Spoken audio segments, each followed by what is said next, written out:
আগামী নির্বাচন কেন বাংলার মাটিতে আর কোন নির্বাচনে আওয়ামী লীগ অংশ নিতে পারবে না। যখন আমাদেরকে গ্রেপ্তার করে কারাগারে রিমান্ডে নির্যাতনের শিকার হতে হচ্ছিল, তখন আমাদের বাবারা মায়েরা রাজপথে নেমে এসেছিল। আমরা যখন কারাগারে আমাদের সহযোদ্ধা নুরুল হক নূর, তিনি হাসপাতালের বিছানায় কাতরাচ্ছিলেন, চিকিৎসা পর্যন্ত নিতে দেওয়া হয়নি।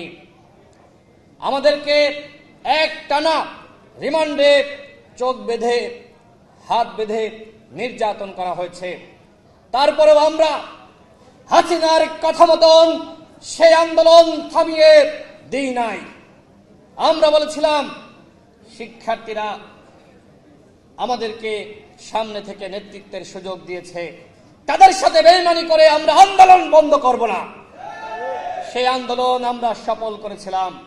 পরবর্তীতে শেখ হাসিনা 24 সালে ধোঁকাবাজি করে প্রতারণা করে 30% কোটা আবার ফিরিয়ে এনেছিল। সেই ধোঁকাবাজির ফাঁদে পরবর্তীতে হাসিনা নিজেই পা দিয়েছে।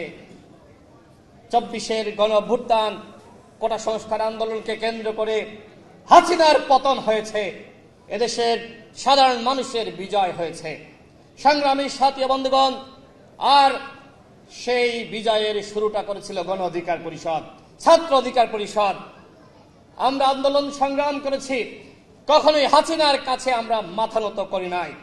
আমরা সব সময় সংগ্রামের মধ্যেই ছিলাম। আমরা হাসিনার আমলে যেমনি ভাবে সংগ্রাম করেছি, এখনো পর্যন্ত গণহত্যার বিচার, আওয়ামী লীগকে নিষিদ্ধ করা এবং রাষ্ট্র সংস্কারের দাবিতে সংগ্রাম চালিয়ে যাচ্ছে। এই সংগ্রাম করতে গিয়ে এখনো পর্যন্ত নানান হুমকি ধামকি, নির্যাতন নিপীড়নের শিকার হতে হচ্ছে। এই যে সরকার, অন্তর্বর্তীকালীন সরকার, এই সরকার আমাদের গণ অভ্যুত্থানের সরকার।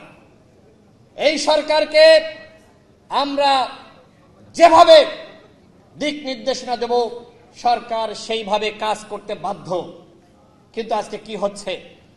এই সরকার আজকে জনগণের বিরুদ্ধে গিয়ে তারা এমন একটি নারী কমিশন গঠন করলো, যে নারী কমিশন প্রস্তাবনা দিল সেটি আমাদের ধর্মের সাথে সাংঘর্ষিক।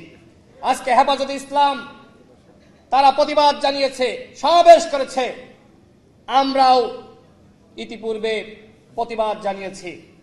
আজকে এই অনুষ্ঠান থেকে সরকারকে হুঁশিয়ারি উচ্চারণ করে বলছে, আগামী 7 দিনের মধ্যে এই নারী কমিশন বাতিল করতে হবে। বাংলাদেশের জনগণ ধর্মের সাথে ছিনিমিনি খেলবে, ধর্মের সাথে সাংঘর্ষিক কোন প্রস্তাবনা মেনে নিবে না। বন্ধুগণ, আমরা লক্ষ্য করছি গণহত্যার বিচারে কোনো অগ্রগতি নাই। একটা ট্রাইব্যুনাল গঠিত হয়েছে। যদি এই একটা ট্রাইব্যুনালের মাধ্যমে আওয়ামী লীগের অপরাধীদের বিচার করতে 10 বছর লাগে, তাহলে আপনারাই বলেন, যদি 10টা ট্রাইব্যুনাল গঠিত হয়, বিচার করতে কয় বছর লাগবে? 1 বছরও লাগবে। কিন্তু এই বিচারের দিকে সরকারের মনোযোগ নাই। সরকার এখন করিডর করিডর খেলায় মগ্ন হয়ে পড়েছে। একটু আগেই সংবাদ দেখলাম, সরকারের প্রেস সচিব, যাকে বলা হয় সরকারের মুখপাত্র, তিনি বলছেন, জাতিসংঘ যদি প্রস্তাব দেয় সেক্ষেত্রে সেই প্রস্তাব আমরা গ্রহণ করব। আমাদের স্পষ্ট ঘোষণা, বাংলাদেশের বুকের উপর দিয়ে কোনো করিডর যাবে না। এর জন্য যদি রক্তের বন্যা বয়ে যায়, আবারও আন্দোলন করতে হয়, এই সরকারের বিরুদ্ধে আমরা আন্দোলন করব। আমরা এই গণঅভ্যুত্থান করেছি দেশের স্বাধীনতা সার্বভৌমত্ব বিকিয়ে দেওয়ার জন্য নয়। এর আগে আমরা ভারতের দালালি দেখেছি, এখন আমরা পশ্চিমা বিশ্বের দালালি লক্ষ্য করছি। আমাদের কথা ক্লিয়ার, ভারতের দালালি চলবে না, চীনের দালালি চলবে না, মার্কিনীদের দালালি চলবে না, পৃথিবীর কোন রাষ্ট্রের দালালি চলবে না। আমরা একটি স্বাধীন জাতি, মেরুদণ্ড সোজা করে আমরা আমাদের নীতিতে চলব। রাজনীতিবিদরা দালালি করবে জনগণের। সরকারকে বলবো, এই করিডর নিয়ে কোন ধরনের সিদ্ধান্ত আপনারা নিতে পারবেন না। রাজনৈতিক দলগুলোর সাথে আলোচনা না করে, দেশের জনগণের সাথে আলোচনা না করে কিসের করিডর? যুদ্ধ চান? আমরা চীনের সাথে, ভারতের সাথে, আমেরিকার সাথে, পাকিস্তানের সাথে, কোন রাষ্ট্রের সাথে আমরা যুদ্ধ চাই না। গণ অভ্যুত্থান হয়েছে, এই অভ্যুত্থানের চেতনা নতুন বাংলাদেশ।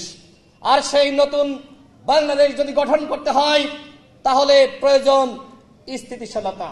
যদি সরকার এই করিডর নামে, এই নারী কমিশন নামে আজকে রাষ্ট্রের স্থিতিশীলতা নষ্ট করছে, বন্ধুগণ, আমরা সরকারকে বলবো, জনগণ দেখতে চাই যে আপনারা আওয়ামী লীগকে নিষিদ্ধ করবেন কি করবেন না।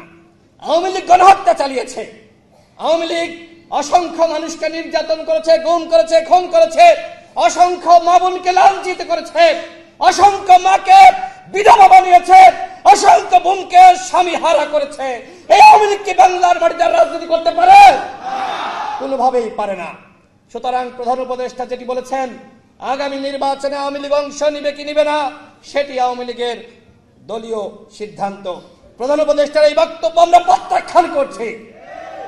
তাকে স্পষ্টভাবে বলতে চাই, আগামী নির্বাচন কেন, বাংলার মাটিতে আর কোন নির্বাচনে আওয়ামী লীগ অংশ নিতে পারবে না। আওয়ামী লীগের অধ্যায় শেষ হয়ে গেছে। আওয়ামী লীগ আর কোনোভাবে বাংলাদেশে ফিরে আসতে পারবে না। সংগ্রামী সাথী ও বন্ধুগণ, আমরা লক্ষ্য করছি যারা উপদেষ্টা ছিল, উপদেষ্টার পদ থেকে পদত্যাগ করে তারা দল গঠন করেছে, তারা এখন সরকারকে হুঁশিয়ারি উচ্চারণ করছে, কেন নিষিদ্ধ করা হচ্ছে না আওয়ামী লীগকে। আমি তার কাছে প্রশ্ন করতে চাই, জনাব নাহিদ ইসলাম, আপনি যখন সরকারে ছিলেন, আপনি তো ডক্টর মোহাম্মদ ইউনূসের পরে সব থেকে প্রভাবশালী উপদেষ্টা ছিলেন। কারণ কি? কারণ আপনি গণ অভ্যুত্থানের মুখপাত্র ছিলেন। আপনার মেয়াদে কেন আওয়ামী লীগকে নিষিদ্ধ করা হলো না সেই প্রশ্ন আজকে করছি। কেন রাষ্ট্র সংস্কার করা হলো না? কেন গণহত্যার বিচারে আমরা অগ্রগতি দেখছি না? আপনি তথ্যমন্ত্রী ছিলেন, গণমাধ্যমের কোনো সংস্কার হয়েছে?